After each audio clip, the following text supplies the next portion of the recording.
Do you control your time, or does your time control you? It's a heavy question, isn't it? But think about your morning today. The alarm went off, and before your feet even hit the floor, were you already scrolling? Did the blue light hit your eyes, triggering that automatic thumb rhythm? By the time you brushed your teeth, you were likely already 5 minutes behind, reacting to an inbox overflowing with other people's priorities. It feels like you're on a treadmill that never stops, running as fast as you can just to stay in the same place.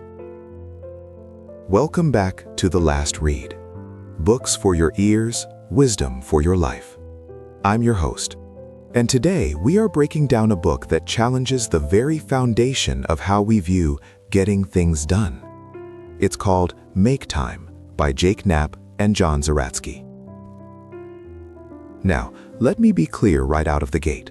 This is not a productivity guide. It is not about how to squeeze more hours into your day or cross more items off your to-do list. In fact, it is a manifesto to do less, but better. To understand the solution, we first have to understand the trap. The authors describe two invisible forces squeezing us from both sides. First, there is the busy bandwagon, our culture's obsession with constant motion, the mindset that if you aren't filling every minute, you're failing. Second, there are the infinity pools. These are the apps, the feeds, and the streaming services with no bottom. As the authors say, if you can pull to refresh, it's an infinity pool. Here is the irony. Jake and John aren't just observers of this mess. They are the time dorks who helped build it. Jake spent 10 years at Google helping build Gmail.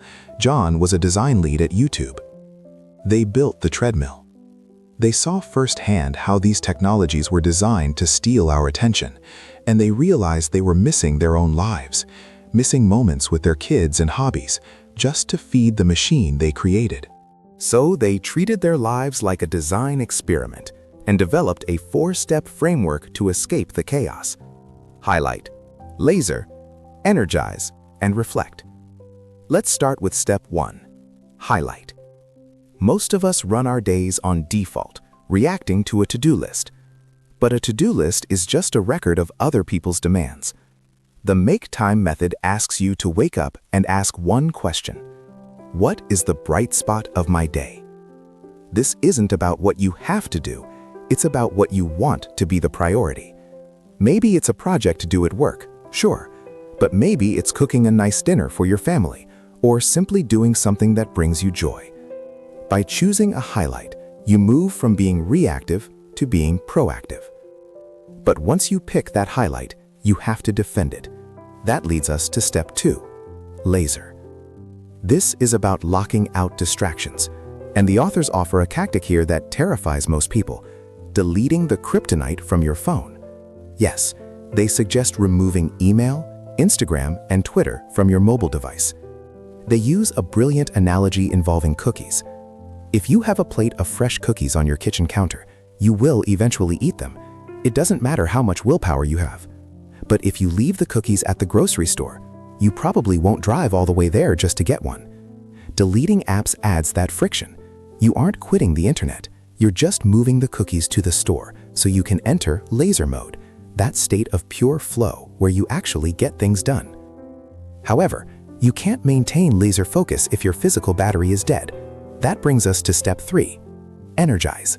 We tend to treat our bodies like computers, thinking we can just plug in and process data forever.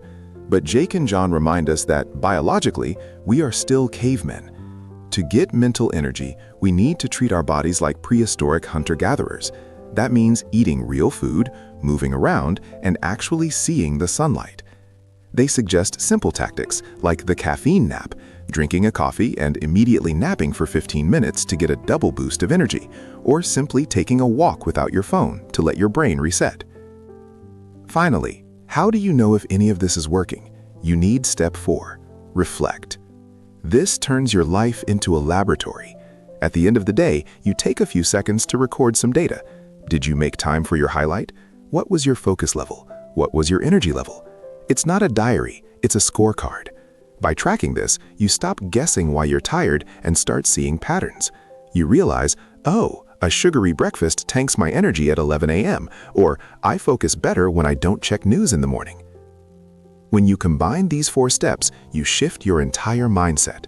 We often talk about finding time, as if it's loose change lost in the couch cushions. But make time teaches us that you will never find time. It doesn't just appear.